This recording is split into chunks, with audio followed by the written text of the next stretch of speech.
Great. So thank you all for being here. We're really excited today to have an amazing panel of guests to talk about food and talking about creating food content on the internet. I'm going to first start off by just introducing all of the panelists, and then we'll dive into the discussion. So first, I'm going to introduce Sohla El-Waylly. Sohla is an amazing chef, food writer, and also food personality on the internet. And Sohla has a new show that is just aired called Stump Sohla on Binging with Babish, but is also writing, you can find her recipes all over the internet from some of the top food publications in existence. So Sohla, thank you for being here. Hello. Then we've got Matt and Stephanie Patrick that are the founders and creators of Theorist Inc., which is game theorist, film theorist, and then most recently, food theorist. They are some of the most well-known and well-respected personalities generally on the internet, and we're so excited to have them here today to talk about food and specifically what they're doing with food theorists. So thank you guys for being here. As the new kids on the block, we're excited to have been invited. And then we have Meyhem Lauren. So Meyhem, thank you so much for being here. Meyhem is a musician and is also an incredible food personality who starred in Fuck That's Delicious and also in a number of other series on Vice's Munchies. He also has a new show airing on his own personal YouTube channel called Fridge Diving, which will be airing shortly, and we're really excited to see kind of what you do next in the food space, Meyhem. So we're really excited to have you here today. Thank you for having me. I'm just a regular guy from Queens. I'm in here with a bunch of legends. I'm happy to be here. Well, thank you. And then last but not least, we have Andrew Ray of Binging with Babish. Andrew is a filmmaker and one of the predominant food personalities on the internet, and has a lot of exciting things in the culinary space happening, cookbooks and new programming coming out on his channel. So really wonderful to have you, Andrew. Thank you guys for being here. I think it's going to be a really great conversation. Thanks for having me, man, and remind me to bring a chair next time. I'm already starting to get tired of standing. I was wondering why you were standing the whole time. It's very intimidating. And I've got my arms crossed. My body language is way off right now. I apologize. I know. Now I'm just rubbing it in your face since I have 3 chairs behind me for some reason. So I'm wearing these boots. These boots are hellaciously uncomfortable. That's a good boot. Well, there goes that boot sponsorship, I guess. Yeah, we're gonna long Thursday boots. So guys, again, thank you for being here. And to kind of kick off the conversation, I wanted to kind of just go around the horn and ask each of you a kind of simple question, but really feel free to kind of answer it however you see fit.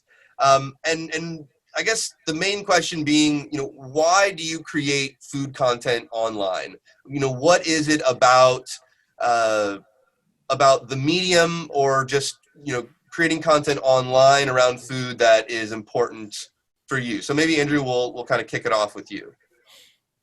Sure. I mean, my story of making food on the internet starts like so many other YouTubers. It was a happy accident. I just started making something and people liked it, so I kept making it, and then it became my whole job. I feel like that's like half of most YouTubers' resumes. And I love making food content on the internet because you have complete unfettered freedom. You've seen some of the craziest, wackiest food concepts come out of the fact that you don't need to make something for a particular audience or network. You're making it for yourself, and audiences respond to that. So it's as somebody who went to film school, not culinary school, it's the place where I get to make exactly what I want, the way that I want it, and the way that I know that my audience is going to most appreciate it. Yeah, I mean, I think that's probably going to be a theme of this conversation is we're going to talk a lot about the freedom and the self-expression that I think that allows for. So I think that makes a lot of sense. I think we'll probably come back to that. So Meyhem, we'll kind of go to you next. You've obviously You've obviously, food has been a big part of your life, and you've created food content in a lot of different mediums. But why food content on the internet? I mean, none of it was planned, to be honest. It was really just a right place, right time situation. Even in terms of fuck, that's delicious. I just happened to be there. I just wanted to be a musician. I just wanted to make music, and next thing you know, I have a camera in front of me when I'm eating food around the world. Then the people at Munchies said, "Hey, why don't you try cooking something?" Because I always mentioned that I cook at home and I had certain recipes, and it just fell into place. It wasn't a plan, but it makes people happy, and that's the most important thing. I'm glad people enjoy what I'm doing. Yeah, that's amazing. I do think that seeing that response from people and how much they not just getting a recipe out of it, but getting something that impacts their life is a really interesting and compelling part of all of this. So Matt and Stephanie, obviously you're new in the food space, and with your programming, you're not teaching people how to cook, but you're exploring different topics around food. So for you guys, why was food an area that you wanted to explore with your new channel? Yeah, I think that the first half of a YouTuber's resume is I started doing something and everyone liked it, so I kept doing it. The other half is sometimes like I looked for something on the internet and I didn't find it, so I made it myself. And I think that's a lot of what food theory is for us. We were looking for a way to blend what we love, which is learning about things and sort of rethinking some of your favorite things. And we wanted to do it with food, and no one else was doing it, or at least we couldn't find anybody else who was doing it. And so that seemed like a really good space for us to go to scratch a creative itch that we had. Yeah, we grew up kind of on the content of Alton Brown, right? And the Good Eats model of food plus science equals awesome. And that wasn't really being done in the food space. And we were really passionate about kind of filling that need, right? And for us, as we think about kind of how we've expanded our business, gaming and film, very synergistic. But food, everyone consumes food and food content. And so it just kind of broadens out what we believe our model to be, which is like, hey, overthinking all your favorite things in life and optimizing and using science and research to kind of like come to a deeper appreciation of all the things that you love. And so that's really what food theory stands for. Yeah, and obviously there was demand for it. I mean, the channel has been off to a phenomenal start, and so congratulations to you guys. It's really thank you. It's been a lot of fun, and it's been very creatively refreshing for us. Yeah. Right. And Sohla, so obviously you create content around food on the internet, not just through video, but also through your recipes and your writing. But kind of talk a little bit about how that creation process, like why it's important for you and why it's an opportunity for you creating content on the internet. Well, I guess it's kind of cool because when you put a recipe out there on the internet and then see all these people make it in their own homes, it's almost like the biggest dinner party in the world.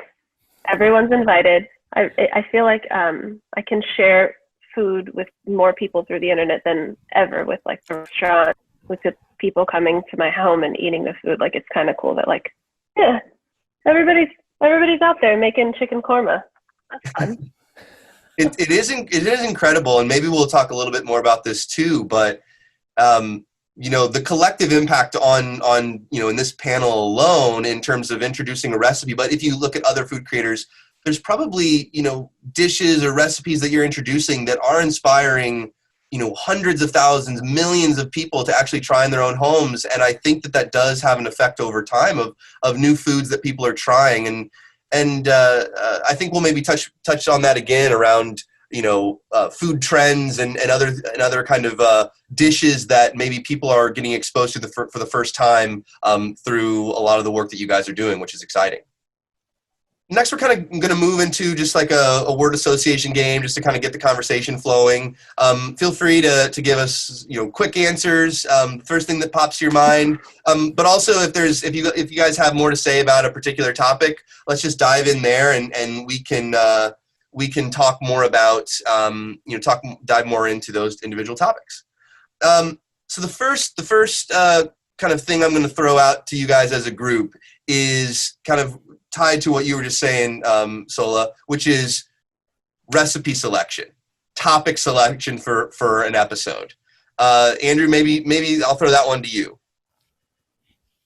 when you say word association, am I saying one word, or am I just telling you what that First what thing that does to pops in me? your head when I talk about recipe selection. I think it was John Mayer who said on a 12-track album, make what did he say? He said make 8 for them, 4 for you, something like that. But it's important to cater to what you think your audience wants and is excited to see. But it's also important to feed back into yourself and do what creatively wakes you up. So I definitely pay attention to, and I'm constantly listening to what people are asking for, but also, paying attention to what do I want to make? For instance, right now, literally, I'm dusty right now because I'm making raspberry Danish from Ant-Man, which nobody was asking for, but I wanted Danish, so. So I really wanted to show how to make it, and I really wanted to eat it. So that's why it's going to be the subject of next week's episode. And I think people respond to things that excite you as a creator and excite them as the audience. So maybe same prompt for you. Recipe selection. What jumps out to you? Yeah, what I want to eat. That's top of mind, especially because I feel like when I'm developing a recipe, I'll make it like 10 times. So it's got to be something I really want to eat. And something that we don't have enough representation of. I know the world probably wants another pizza recipe, but we don't need one. But there's like cooler things out there that maybe we could get some more, give some more airtime. Like, I don't know, a paratha stuffed with something. I see the wheels spinning. I'm not quick on my. Yeah. All right. So then, so we'll kind of move on to a next word. Meyhem, this one's for you. Food trends, current food trends. I mean, there's always a new food trend. Right now, it seems like celery juice is a big deal. Everybody wants to drink celery juice. It's, take a splash of celery juice and save your life. And obviously, truffling anything. Also, it's like now truffles in cereal. Truffles and whatever. But I try not to dive too much into food trends. I try to just create things that I find interesting. I like to do a lot of fusion things. Like I said, I'm from Queens, and Queens is one of the most diverse places in the world. So I pick up a lot of things from different cultures, different groups of people, and I just like to blend spices and do things you wouldn't ordinarily see. So maybe I'll kind of take this to a slightly bigger question for all of you guys on this point. But like, kind of setting aside bigger food trends, for you, what are you really excited about cooking as of late? Like, what do you keep coming back to again and again? I like anything with a large amount of spice. I've been in a real spicy zone since the whole quarantine lockdown. I don't know why. I've been trying to excite myself via various types of peppers. I've been using habaneros, jalapenos, Calabrians. I've just been like ghost peppers. I'm just out there experimenting with peppers right now. Oh man, then we have an episode for you coming up. Because going back to the earlier question about what excites us in the food space, it's the same thing I think that everyone is mirroring here. It's a combination of what is going to work with your audience and on the platform, and what is trending right now. What are people talking about, as well as the things that are most exciting to you, and the stuff that kind of nourishes your soul as a content creator, as well as nourishing the channel, right? And for us, one of the things that was more of a passion project for us, similar to Meyhem, was coming up with the ultimate spicy food cure. And so we just really wanted to dig in and do a spicy wings challenge just because it would be fun for us to do. Yeah. And then make an episode of it using science about how you can beat spicy food challenges. We went through a lot of milk and Skippy peanut butter, just as a spoiler. Well, I don't know if you're familiar. There's a hot sauce called Death Nectar that my brother, listen, me and my brother had a little challenge in the house the other day, and I still feel bad for him. I don't think he's been normal in a week. Oh no! No, we were doing some spicy sauces from other food channels not represented here, and also like Wingstop and some some national chains for hot wings, so that if people wanted to, they could theoretically recreate our experiment at home. Oh, theoretically. Oh man! Wow, there's the buzzword. The thing with me, I don't like heat just for the sake of heat. I like to use it for like a tool of enhancement. You know, I still like flavor. Some people just want to win a contest, like, hey, I can eat the hottest thing in the world, but it's like, did you really like that? You know? Well, so this is really interesting though, because if we talk about a food trend, one that jumps out to me has to be spicy food challenges, really, really hot sauces.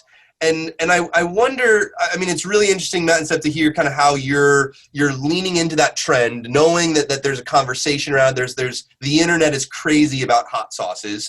Obviously, Hot Ones has done, and Sean Evans have done a phenomenal job of making that a part of what they do. That may or may not be the hot sauces that we were testing. I figured Andrew's had his fair share of experiences with that as well. Yeah, and I for remedy, I tried to coat my mouth with a molten candle, and I'll just tell you right now, it doesn't work. We did not test that one. Wow, we should. We skipped the hot. Don't test it. It's a bad idea. Good to know. Thank you for testing that one. I got the idea from The Simpsons, so that was where I went wrong. Next time you get invited, it's lime simple syrup, just so you know.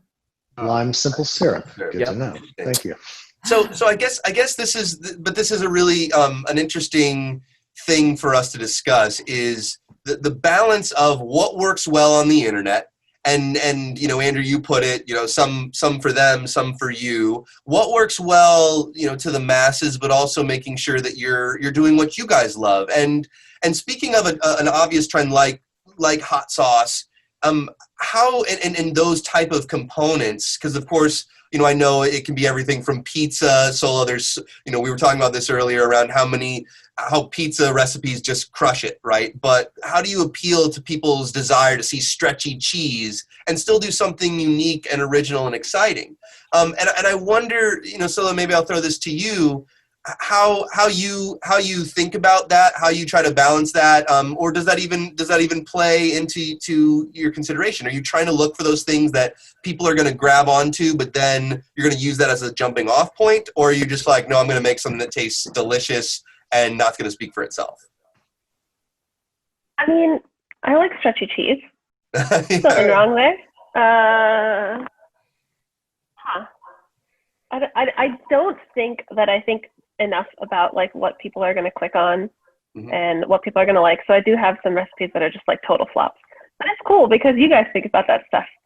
I let Andrew and Kevin take the lead on that. That's what we're here for. You know, she's got a really good point, though.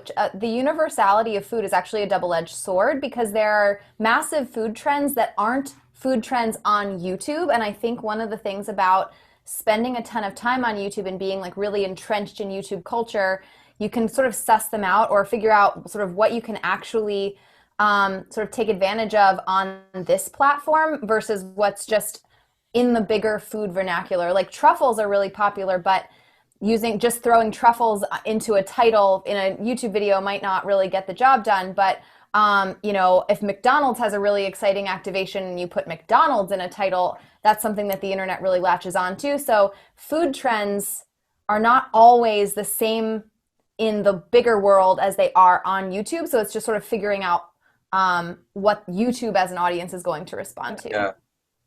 And I think the common thread between everybody in this forum is that we all make content that's a reflection of ourselves, and we are our content is a direct extension of who we are as people, and that's what people respond to, not necessarily what we're making.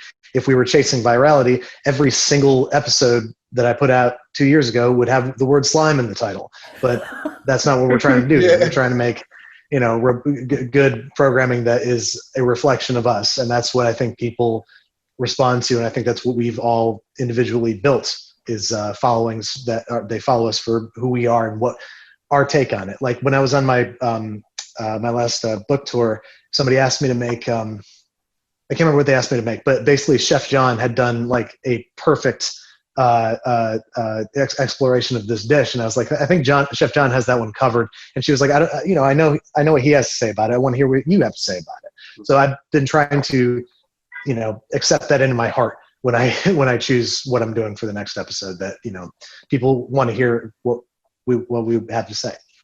So there's to kind of build on this, I'm going to kind of take it in a slightly different direction, but it's still tied to it. Is we talk about what the internet is about, right? And what the internet's going to reward in terms of, is it going to go viral or not? But also, these are real people. Like these are individuals that are watching this stuff, and you get to see that reaction not just through the numbers of views, but also through the comments and through individual requests when you meet people in person.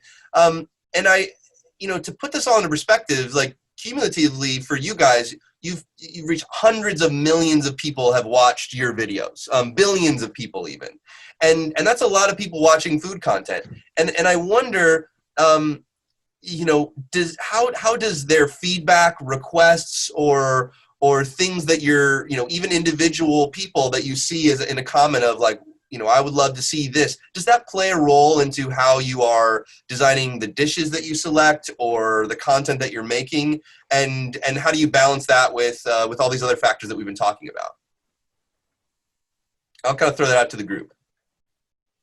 I'd say 100%. We haven't gotten a chance really because we are kind of so new onto the platform, we're still finding the ins and outs of our audience, what they really respond to, what they don't. But in general, it is kind of following exactly what was said before about, following our interests. They tend to lean in a similar way, which is great. But speaking on behalf of kind of all of our channels as a network, exactly what you're saying plays heavily into the way that we run our business. We have actually run surveys that 500,000 plus viewers have filled out, telling us, we've asked them to take the Myers-Briggs personality test, and we have pie charts dedicated to what all their individual personality types are, and that has fundamentally shifted the way that we talk about them, because now we have a better understanding of the way they think, the way they interact with the world around them, and what they're looking to get out of our content. A lot of the fan art that we receive, I mean, some of it behind us, but a lot of the fan art that we receive shows, individuals kind of with longer sleeves, hiding their hands, or kind of more bundled up in hoodies and things like that. And that's changed kind of our merchandising strategy. So that way we build longer sleeves and thumb holes and things like that, because it's relating to our audience in a way that, they're relating to us, I think. And we're allowing them to express their fandom of the content that we make in a way that appeals to their unique personality types. So yeah, very much so. Like, it could be as much as like a couple of comments saying like, hey, I'm noticing this trend in the videos that I do or don't like. And it could be, on the scale of hundreds of thousands of people telling us kind of how they appreciate and how they watch, and us kind of doing subtle changes in the way that we do business and program the channels to kind of capture that audience just a little bit better and, relate to them just a little bit more. I can say confidently that without people shouting out what they wanted to see on the next episode of Binging, I would have run out of ideas years ago. I haven't seen enough TV or movies to sustain this for as long as I have, so thank God for that. But also, listening to the audience is an incredibly valuable tool, especially with advertising. We are able to get real-time feedback on how we're delivering advertising and how we can do it better next time. I always emphasize in the show that making mistakes is an essential part of the learning process, and it's the same. It's just as essential with learning how to create effective advertisements. Yeah, that's great. And maybe we'll talk a little bit more about that around, at least from my own perspective, all the food programming that I grew up watching, there was such an adherence to it being perfect, and you'd have swap outs and everything would look pristine, and then I'd try to, when I would see my mom cooking and my dad cooking, the food that they cooked didn't look like that. It was delicious, but it didn't look pristine that way. And what I think that, at least I've personally seen through the food programming online, is that there's much more of a desire from an audience and from a creative perspective to actually share those mistakes, to like show how you're overcoming some of those challenges. And I wonder, and also just solving problems in general, right? I mean, Sohla and Meyhem, I know that like with both of your shows that that you guys have coming out, and then Andrew with your show, and Matt and Steph with your programming, there's always these kind of creative restrictions around it in some way. And through that showing kind of overcoming, and maybe so I'll start with you. You know, I know when you talked about recipe testing, you say, I'm going to make it 10 different times until I get it to a point where I'm like, that's the way that I like to make that recipe. But with your new show, Stump Sohla, that's not the case at all. You're getting thrown these random challenges to see what you do on the fly. So maybe talk a little bit about you know, showing some of that process and the imperfections and how that kind of affects your creative thinking. And then maybe we'll talk about that as a group a little more. Yeah, well, I feel like having those restrictions, like cook something one-handed or on fire, it really helps like foster creativity, because especially I feel like I've been doing this for so long, sometimes there's just nothing in there. But like when you throw in a twist, like you can only make this meal out of powder, it forces something interesting to happen. And I think it's kind of cool when it messes up, because that's really what happens in real life. Like when I've had someone ask me like, oh, what do you think when you put out a recipe and someone tags you in a photo when they've made it and it doesn't look as good? And I'm like, of course it's not gonna look as good. I made it like 100 times. So I think that it just gives people like realistic expectations when they are cooking themselves, that no, it's not gonna be perfect, and that's totally fine. Yeah. Gotta write that down for season 2. Make a meal only out of powders. You gotta remember that. And Mayhem, you know, similar question to you. You know, I know that, you know, showing the process and these kind of creative restrictions around what you're making when you're talking about, you know, that you love cooking fusion food, and that in and of itself is a unique restriction that you're placing upon yourself of trying to combine these cuisines in an interesting way. So what is it about that you love, and why do you think that audiences resonate with that? I think it's relatable because, I mean, you see, I'm not a trained chef. I don't claim to be a chef. I'm a guy who knows how to cook. I'm self-taught, and you know, it's all trial and error. You know, and a lot of times when you have to improvise, you end up making something better than you initially planned to make. Like, I don't want to get too into everything, but in the new show that we're working on, one of my recipes is called Birthday Mistake Soup, and on my birthday, for whatever reason, it's the clock struck 12. It was midnight. I wanted to make a chili. I love to make a turkey chili.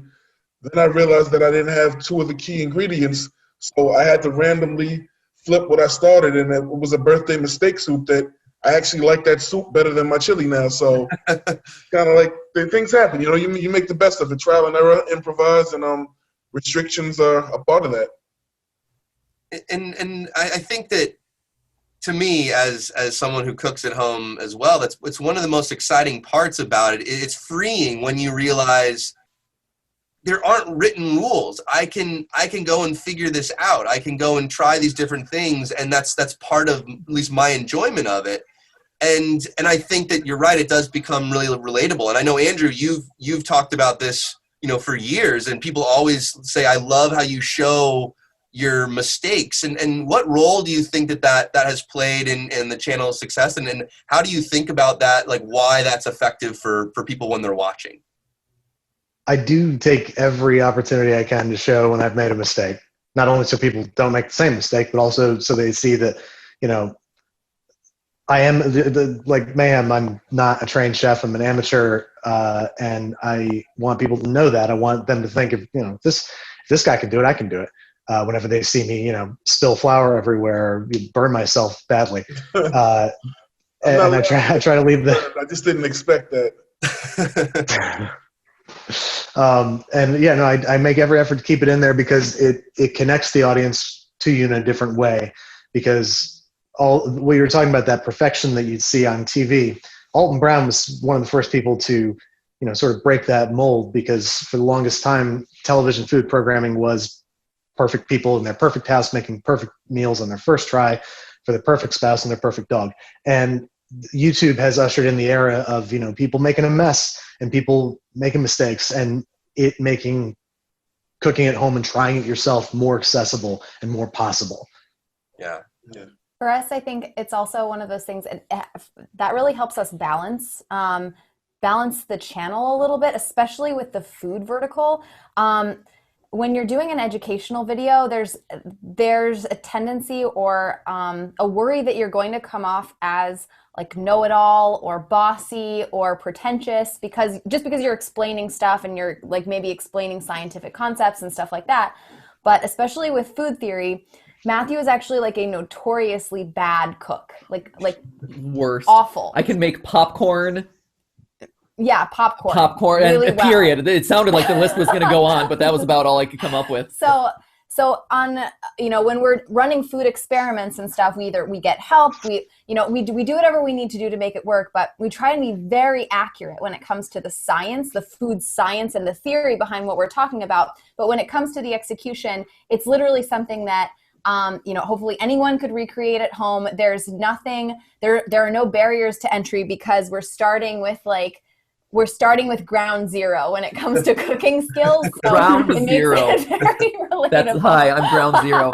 No, but it also, I mean, the nice thing too, and this goes to kind of the conversation that we've been having this whole time, which is, because it is authentic to who we are, because it is imperfect, because our audience, we've been very clear with our audience, we're not even like self-taught chefs. We are like limping through the kitchen chefs. That also enables us to like be very open about like, hey, I eat fast food a whole lot because I'm busy and I like it and it's easy. And it is a big part of my lifestyle. And so that, again, is something that we're allowed to talk about that a lot of other channels aren't, because if you're a chef, like, I don't know, is it okay for you to eat out at like junk food brands or whatever? Who cares? For us, it's like, whatever. That's what we do because that is true to our life. And that enables us to kind of talk about a lot of different facets of food that might not get coverage otherwise, which is great, and it's just exciting for us because it allows us to explore more of our favorite stuff. Yeah, and I think that you touched on something there that was also brought up earlier, which is you want people to then maybe try these experiments at home, to go and test this themselves, whether it's an experiment or whether it's a recipe, and to me, that's actually one of the most powerful things about advertisers actually working with online content creators and with food content online is this desire to then want to go and try it yourself, right? Sohla, you mentioned before, you start making this dish, you put out this recipe online, and then you see people making it at home. And it becomes this big dinner party. And I know Andrew, and I'm sure Meyhem, this is the same for you, is that like Andrew on Reddit in particular, there's a massive community that's trying to actually recreate the dish that you make the next day by like noon the next day. There's like they call it the 24-hour club. Yeah. Yeah. And to me, that's a really powerful thing for advertisers.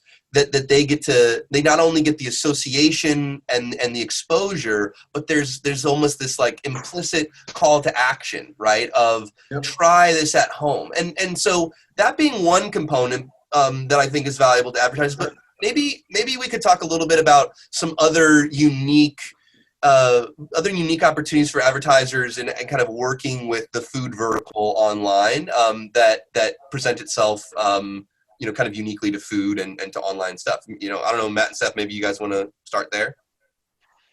To me, I think one exciting possibility is to humanize food, right? Like, I think when you think of big food brands, you think of the actual food, right? Like, you think of the bacon that you're buying from the store, or you're thinking about the restaurant, or like the mascot who represents that restaurant or whatever. But all of a sudden, when you're working with an influencer or an online creator, you have that opportunity to humanize it in a way that isn't possible through grocery store shelves, right? You don't necessarily think about the personality behind who's making the bacon or whatever, but by bringing them into the story of that food, I think that's really exciting. By bringing that person into the places where they're made, or, sending a representative to make, recipes that the brand has kind of created in advance or something. So that way you start getting faces and personalities behind those right. those big brands. You're starting to show that, because food at its heart is a passionate vertical. It's a personal vertical. I mean, even on this call, right? You've had everyone saying like, I've tweaked my recipe 100 different ways to get it to the way that I like it, or I made this mistake of this classic recipe that I did and I came up with something that's even better. Even for us, it's like we're covering topics that we've always been curious about in the food vertical, but have never had the excuse to look into before. It's the most personal vertical for us, and it's something that is so close to the heart and so close to the home. And so by working with an influencer, a brand can really engender themselves and really kind of, make them an essential part of that kind of like emotional experience that comes with food and with eating. Yeah. And then also there's so many, it's not just, just food advertisers. There's so many other, food is such a part of your life that there's other categories that so closely align to it. So to me, that's another component of that, which is, when you're speaking through food, you can talk about a lot of different topics in a way that is probably harder in other verticals.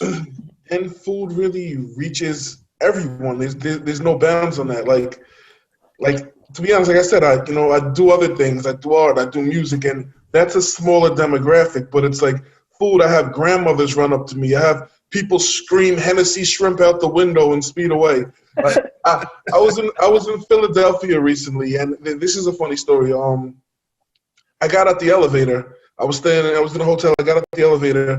And literally, like a kid, he had to be between 8 and 10 years old, ran up and hugged me, and he's like, "Mayhem." And his parents are like, "Excuse me, like, how do you know my son?" And I had to explain. I said, "I'm sorry." And they're like, "How do I know him? He cooks on YouTube, mommy." And it's like, this is amazing, Yeah, I mean, I think you're right. Is that oftentimes I think people assume that content online is for only a younger audience. But the reality is that so many people use it as a search engine when they're going to look up a recipe around how to cook X dish, even if they never watch YouTube as a TV type experience. If they use it as a search engine, there's still so many people of all ages that are watching it and finding content that way. And I think that's probably played a role in a lot of how you guys program your content, because knowing that people are going to watch that way. And for advertisers, they can reach a wide variety of consumers that way. Literally from 8 to 80. Yeah. Reach everyone. Awesome. So by the way, guys, I want to be conscious of everyone's time. Sohla, I know you've got to get out of here in a couple of minutes. So I don't know. We've got a couple of, maybe we'll just kind of go to now, kind of closing thoughts for anyone. We can either, I'll kind of pass it to each person. If there's something you want to say, another insight that we didn't talk about, we can kind of dive in there. Does that make sense from a timing perspective for everyone? Sure. Cool. Okay. I'm going to go back into character now. See. Awesome. So to kind of wrap up this conversation today, I really wanted to kind of go again to everyone and to see if there are there's some additional insights that we didn't talk about, or anything else from your perspective, words of wisdom, for aspiring food creators, for aspiring home cooks or chefs, or just folks that are interested in what you guys do. If there's anything you'd kind of want to share with them about what it is that you do. Maybe Andrew, we'll start with you. Oh God. I work best when prompted with an actual question. I'll give this a shot. I guess to aspiring YouTubers, I would give you the same confusing and frustrating advice that everybody gave me when I was in middle school and was trying to figure out why nobody liked me. And that is just be yourself. Don't try to, impress this person or do something for that person. I think that the most effective way to be a YouTuber is to just have the YouTube channel be an extension of your best self, and people will respond to that. That's a question I get a lot from people who want to start their own food channel or YouTube channel in general, and that's the same thing I tell them. And I'm sure it's frustrating for them to hear, but it's something that makes sense once it clicks. And that's not a very good answer. So no, you know what? It's a great answer. And I think that something else that I would highlight is that when people ask that question, we talk a lot about what the internet wants and what the algorithm will reward. And yet, at the end of the day, people respond to they respond to real personal interaction. Authenticity is a buzzword that people hear. But like when you're saying just be yourself, that's great advice, because if you find a group of people that are connecting with that, there are others out there. There's something special about that connection you're making that's going to be replicable across a much larger group. And I think it's not only good advice for an individual person, but it's good advice to understand how the algorithm works and how YouTube recommends things. Is they go out and find those people for you, which is really interesting how that works in tandem. Yeah, and then, sorry, one more thing to add to that. So be yourself, and something that we touched on earlier. Don't be afraid to make mistakes. I hate this tattoo, for example. I can't stand it. I got it many years ago, and it's sloppy. It's really poorly done. And I got it because I rushed, because in the time I was in a relationship, and the person I was with didn't want me to get tattoos. And so I finally got her to say, yeah, fine, go do it. So I ran out and grabbed the first tattoo artist that would take me. And the results show. And at first I wanted to get it removed for a while, and now I sort of wear it as a badge of honor, because it's a reminder to be comfortable making mistakes, even if they have lasting effects. You never know what the outcome could be from them, and also as a reminder to stay as true to yourself as humanly possible and not try to be anything for anybody else. Yeah, that's great. Well, thanks, Andrew, for being here. Thanks for the advice. Mayhem, I'll kind of toss it to you. I say consistency is key, and I always like the term, anyone could start a fire, try keeping it lit. And it's kind of like whether you wanted your position or you kind of just fell into it, take it seriously, be consistent, feed the people, give them what they want, and just try to grow in general. Like, now that you have whatever role you have, become a student, go back, learn more, and it's all a cycle of energy. Give it back to the people. Yeah, I think that is spot on. Thank you, Mayhem. That's really, really great. Thank you for being here. Matt and Steph. So when we were deciding whether to start a food channel in particular, we over-research everything. We have like the opposite problem of Andrew's tattoo. We over-research everything. And I don't know if you can tell that from our answers during this call. I don't know. We had an intern along with us, spend a whole summer building out this mega diagram of every food channel on YouTube, because we wanted to see what was out there. Like we said, we really wanted to see if there was a food science channel already doing what we wanted to do. There wasn't, but we spent an inordinate amount of time researching it. And we came back to this idea of, we've kind of already touched on it here. Food is a vehicle to almost every other vertical on the entire platform. Pop culture, history, science, and but like lifestyle, you name it. Food takes you everywhere else on this platform, pranks, everything. And we learned how universal food was, but we also saw some of, I think, the best examples of these like interesting hybridized channels. And YouTube, one of the reasons we love this platform so much, and we think it's worth so many people trying to get on it and find their voice on it, is because you're not constrained by these boxes that linear traditional media has historically put topics in. You have to be a food show on TV, but on YouTube you can be a food and pop culture, or a food and pop culture and science, or a food and history, food vlogger. Yeah. There are so many combinations of channels out there to find whatever you love, that there's no limit on. That's why we feel like there's no upper limit on really how many people can be successful on this platform, because there's almost no limit to the number of combinations of interests that you may have, and then you suddenly find that a whole other group of people have with you, and that's what makes it so special. And so it's echoing, it's finding your voice, being true to yourself for sure, and not being afraid to combine the interests that you genuinely have, because somebody else out there has that combination of interests. Mm-hmm. It's true. And especially in 2020, I think, which everyone will agree has been a pretty difficult year across the globe.